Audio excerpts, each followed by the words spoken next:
Assalamualaikum warahmatullahi wabarakatuh.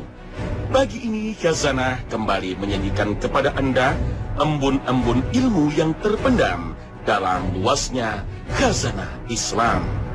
Pemirsa, di antara sisi-sisi wadah kaca yang melindungi iman, yang terpenting adalah ibadah sholat wajib. Tiada ibadah lain yang lebih disukai Allah selain sholat wajib tepat waktu. Guru kita, pemimpin dunia akhirat bersabda, sholat adalah cahaya. Allah menyebut kata sholat dan menyuruh kita mendirikannya sebanyak 83 kali dalam Al-Quran, lebih dari semua ibadah lainnya. Sholatlah yang menyebabkan Allah ridho kepada kita. Sholat adalah suri tauladan Nabi, menamsilkan hari kiamat, ibadah yang disukai para malaikat. Sholat adalah cahaya kearifan, dasar bagi iman dan kunci terkabulnya doa. Sholat menyebabkan diterimanya amal kebaikan, membuat harta jadi berkah, pekerjaan jadi halal. Sholat merupakan senjata untuk melawan musuh dan dibenci setan. Sholat menjadi perantara malaikat dan Allah Subhanahu wa Ta'ala. Cahaya dalam kegelapan tidur, kebahagiaan di hari kiamat, dan payung singgasana. Pada hari kiamat, sholat menjadi mahkota kepala, pakaian badan ketika semua orang telanjang bulat. Sholat menjauhkan manusia dari neraka. Bagi Allah Subhanahu wa Ta'ala, sholat adalah bukti yang kuat atas iman kita. Sholat menjadikan timbangan amal kebaikan lebih berat dan menyelamatkan manusia ketika menyeberangi asy-syirat, menjadi kunci keberhasilan dunia. Sholat menjadi kenikmatan Nabi Muhammad dan karunia yang maha pengasih kepada kita.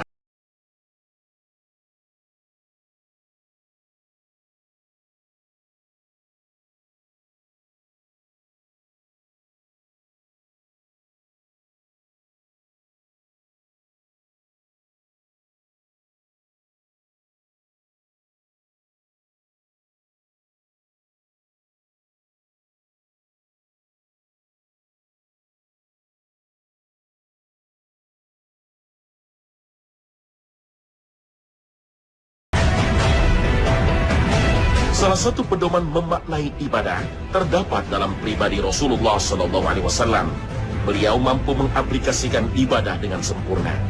Ibunda Aisyah radhiyallahu anha mengisahkan, kaki Rasulullah SAW sampai bengkak karena khusyuknya beliau melakukan sholat. Ibunda Aisyah berkata, "Ya Rasulullah, tidakkah engkau istirahat sejenak? Bukankah engkau sudah diampuni segala dosa yang lalu dan yang akan datang?" Baginda Nabi SAW menjawab, "Salahkah jika aku menjadi hambanya yang selalu bersyukur?" Jawaban Rasul SAW ini menarik untuk direnungkan.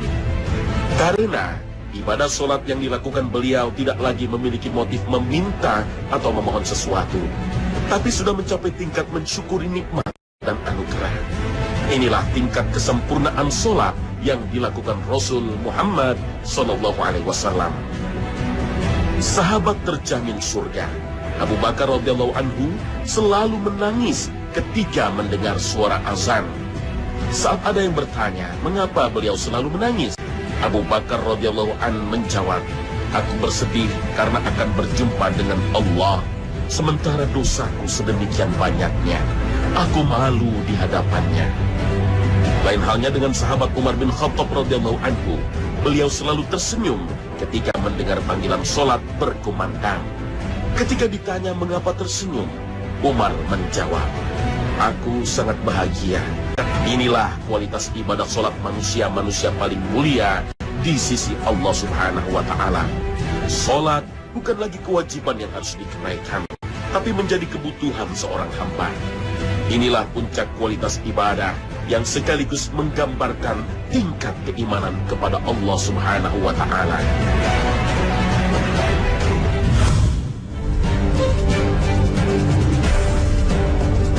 Salat bermakna hubungan atau mediasi antara sang hamba dengan sang Khalik. Perintah salat turun ketika Nabi SAW menjalani Isra Mi'raj. Inilah sebuah mukjizat yang mempertemukan Nabi Muhammad dengan Allah Subhanahu wa Ta'ala. Pertemuan inilah yang disebut dengan silah atau solat. Rasulullah Shallallahu Alaihi Wasallam bersabda, ada pencariatan solat setelah peristiwa Isra Mi'raj. Para ulama berpendapat surah Al-Bayyinah ayat kelima merupakan salah satu jawaban atas pertanyaan ini. Padahal mereka tidak disuruh kecuali supaya menyembah Allah dengan memurnikan ketaatan kepadanya dalam menjalankan agama yang lurus, dan supaya mereka mendirikan sholat dan menunaikan zakat, dan yang demikian itulah agama yang lurus. Rasulullah Shallallahu Alaihi Wasallam bersabda, Islam didirikan atas 5 hal: syahadat bahwa tiada Tuhan selain Allah dan bahwa Muhammad adalah utusan Allah, mengerjakan sholat, melaksanakan zakat, puasa pada bulan Ramadan, dan haji ke Baitullah jika mampu. Hadis riwayat Bukhari dan Muslim. Oleh sebab itu, Rasul Shallallahu Alaihi Wasallam memerintahkan umatnya agar melaksanakan sholat secara sempurna, termasuk diantaranya menyempurnakan gerakan sholat sebagaimana yang dicontohkan Rasul Shallallahu Alaihi Wasallam. Sholatlah sebagaimana kalian melihat aku sholat. Hadis riwayat Bukhari. Sholat tentu memberikan efek dan dampak besar bagi spiritual kita. Tak hanya itu, dampak lain juga akan dirasakan oleh seorang muslim seperti dampak kesehatan. Spesialis bedah menjelaskan, mayoritas umat muslim tidak mengetahui dampak sholat bagi kesehatan tubuh. Sholat wajib yang terdiri atas 5 waktu memiliki efek yang luar biasa bagi kesehatan fisik, mental, serta keseimbangan spiritual dan emosional. Kekuatan spiritual diperoleh dari dekatnya hubungan antara hamba dengan Rohnya. Manfaat sholat dari sisi spiritual adalah kuatnya ingatan akan kebesaran Allah melalui lantunan zikir. Mukjizat sholat bagi kesehatan psikologis adalah terbentuknya jiwa dan moral, sehingga menjadi pribadi yang santun. Gerakan sholat yang beriringan dengan zikir ternyata berandil bagi pembentukan moral. Allah Subhanahu wa Ta'ala berfirman, bacalah apa yang telah diwahyukan kepadamu, yaitu Alkitab, Al-Quran, dan dirikanlah sholat. Sesungguhnya sholat itu mencegah dari perbuatan-perbuatan keji dan munkar. Dan sesungguhnya mengingat Allah adalah lebih besar keutamaannya dari ibadat-ibadat yang lain. Dan Allah mengetahui apa yang kamu kerjakan.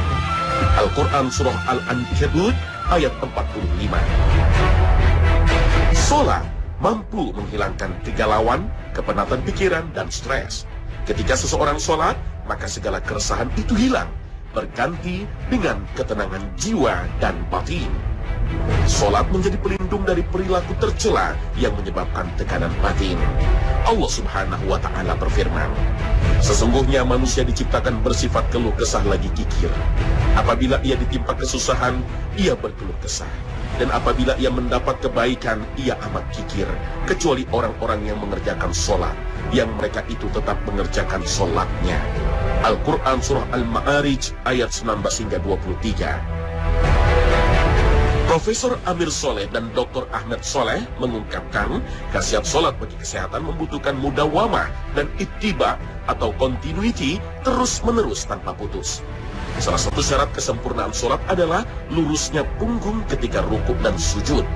Rasulullah SAW bersabda, sholat seseorang tidak akan diberikan pahala hingga punggungnya lurus dalam rukuk dan sujud. Hadis riwayat Abu Dawud.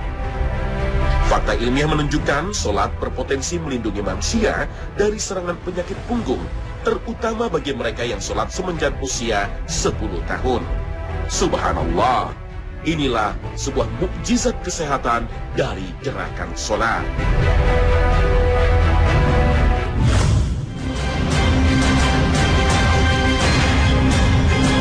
Dan Robnya, ketika seseorang sudah bertakbir, seluruh tubuh mulai dari ujung rambut hingga kaki akan khusyuk dan memuliakan Allah dengan rangkaian zikir dan doa.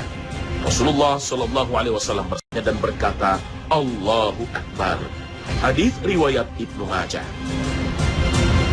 Fakta ilmiah yang ditemukan seorang ahli psikologi asal Belanda, Profesor van der Hoeven, menarik untuk disimak terkait dengan ucapan Allahu Akbar dalam takbiratul ihram. Ucapan lafal takbir Allahu Akbar mempunyai pengaruh besar mencegah penyakit-penyakit psikologis. Huruf A dalam Allahu Akbar akan melapangkan sistem pernafasan dan akan mengontrol gerakan nafas. Saat mengucapkan huruf konsonan L hingga terucap bunyi la, sesuai dengan kaidah bahasa Arab, memberikan pengaruh yang nyata terhadap relaksasi pernafasan.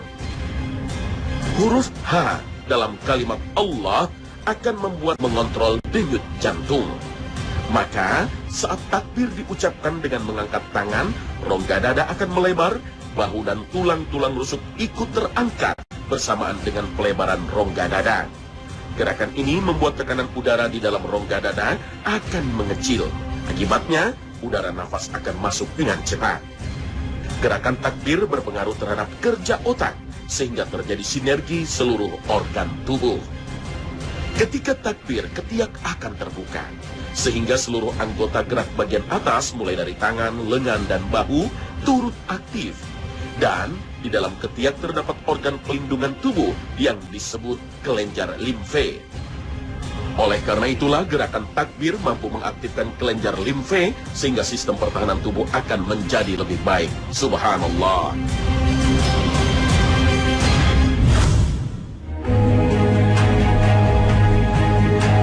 Sujud adalah kondisi merupakan posisi doa yang paling mustajab. Ketahuilah, sesungguhnya aku dilarang untuk membaca Al-Quran dalam keadaan ruku atau sujud. Adapun saat ruku, maka agungkanlah Rabb Azza wa Jalla padanya. Sedangkan saat sujud, maka bersungguh-sungguhlah dalam doa, karena saat itu sangat layak dikabulkan untukmu. Hadis riwayat Muslim. Allah Subhanahu wa Ta'ala berfirman, bersujudlah dan mendekatlah. Al-Quran Surah Al-Alaq ayat 19. Maka tak berlebihan jika sujud merupakan puncak ibadah seseorang. Bahkan solat disebut dalam Al-Quran dengan kata sujud. Artinya puncak dari mendekatkan diri kepada Allah Subhanahu wa Ta'ala dalam prosesi solat terjadi pada saat sujud. Gerakan sujud yang baik memiliki dampak yang luar biasa bagi otak. Seorang ahli saraf bernama Dr. Fidelma mengatakan, otak sangat sulit menerima aliran darah secara baik. Letak otak yang berada di atas jantung menyebabkan aliran darah sulit menembus otak. Tetapi, gerakan sujud merubah posisi otak terhadap jantung. Saat sujud, otak akan berada di bawah jantung, sehingga aliran darah menuju organ pusat saraf ini lebih lancar. Saat sujud, otak akan menerima pasokan oksigen yang terlarut dalam darah sebanyak 4 kali lipat dibandingkan posisi berdiri. Inilah hikmah solat dari sisi kesehatan atas firman Allah. Maka bersujudlah kepada Allah dan sembahlah Dia. Al-Quran Surah An-Najm ayat 62. Sujud menyimbolkan kerendahan seorang hamba kepada Rabb-Nya. Sujud memposisikan manusia kepada titik terendah, tapi sekaligus bermakna sangat dekat yang tidak terbatas oleh waktu dan tempat. Ketika sujud, manusia akan mendekatkan diri kepada tanah, sehingga ia akan mengingat fitrahnya. Lantunan kalimat terhadap Rabb-Nya. Bersujud dengan lantunan kalimat tasbih mensinergikan sisi spiritual otot. Sedangkan gerakan telapak kaki ketika sujud, bangkit, dan duduk melibatkan lebih dari 28 otot. Pengaruh gerakan sujud dalam sholat memberikan stimulus atau rangsangan terhadap kerja pembuluh darah. Gerakan sholat mampu meningkatkan kerja pembuluh darah pada kaki, betis, paha, dan perut sehingga terdorong ke arah jantung. Sujud dan gerakan sholat mampu menjaga sirkulasi darah sehingga mencegah munculnya varises, yaitu urat yang menyembul karena gangguan sirkulasi darah. Terdapat hubungan antara kejadian varises dengan kejadian stroke, sehingga secara tidak langsung, sholat juga mencegah serangan stroke. Sujud membantu melepaskan gelombang elektromagnetik dan berpengaruh terhadap sinus hidung, yaitu sebuah rongga yang sinus terletak di area T pada wajah. Fakta ilmiah membuktikan sujud menjaga kelenturan tulang belakang dan menguatkan otot-otot di sekitarnya. Orang yang jarang sholat lebih rentan mengalami kelainan tulang belakang. Subhanallah.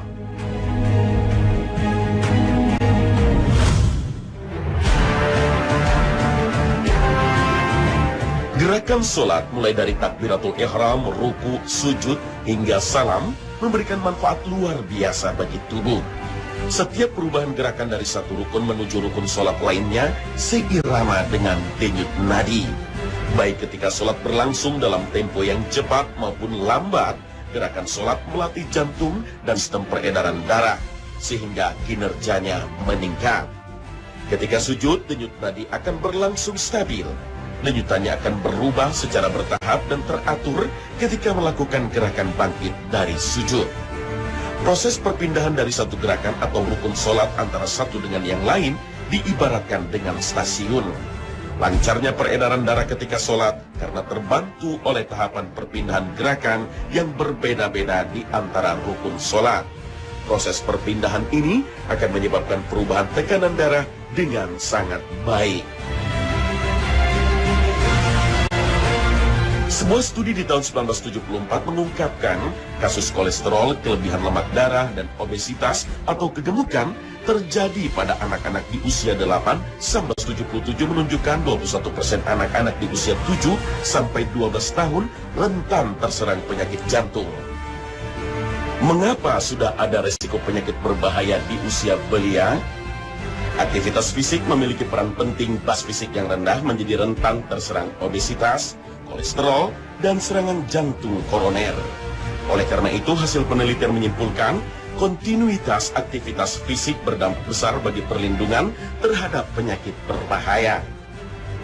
Meskipun aktivitas fisik itu hanya berlangsung selama 6 menit saja. Itu sebabnya Rasulullah SAW bersabda,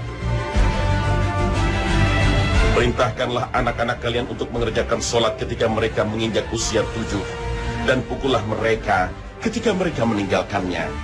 Ketika mereka menginjak usia 10, pisahkanlah oleh kalian tempat tidur mereka."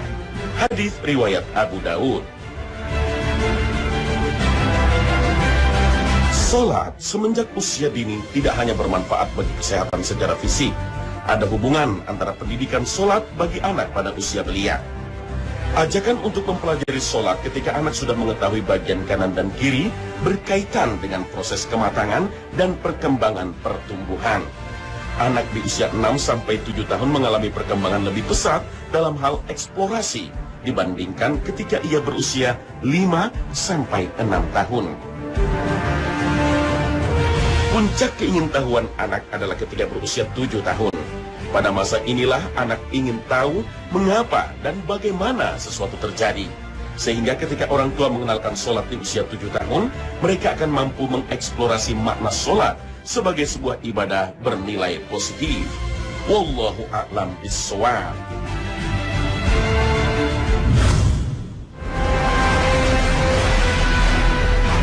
Allah Subhanahu wa Ta'ala telah menentukan waktu-waktu wajib melaksanakan sholat. Apakah terdapat hikmah dari sisi medis atas perintah ini? Kita wajib melaksanakan sholat subuh 2 rakaat, karena saat ini tubuh belum begitu energi. Sehingga ketika subuh cukup dikerjakan sebanyak 2 rakaat saja. 4 rakaat dalam waktu zuhur dan asar, karena di waktu ini tubuh telah berada dalam puncak kebugaran.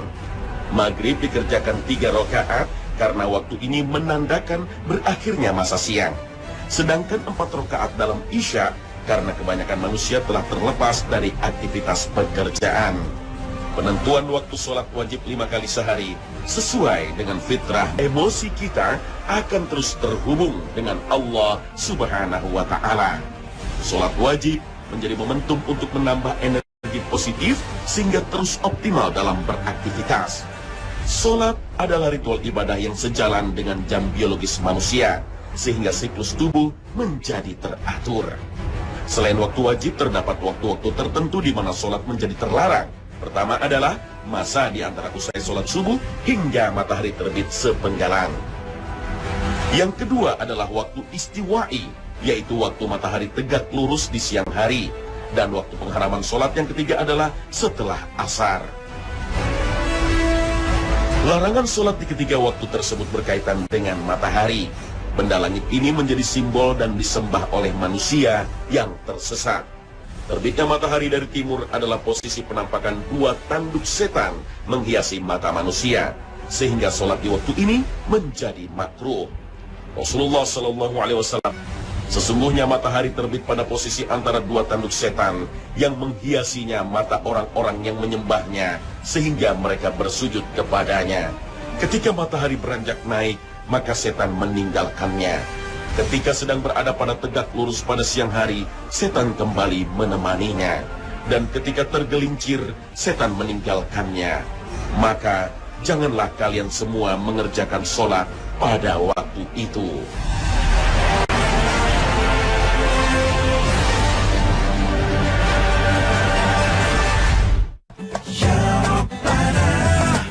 Nah pemirsa, sampai di sini tayangan Khazanah hari ini. Semoga bermanfaat dan menjadi motivasi untuk memulai aktivitas hari ini. Akhir kata, wassalamualaikum warahmatullahi wabarakatuh.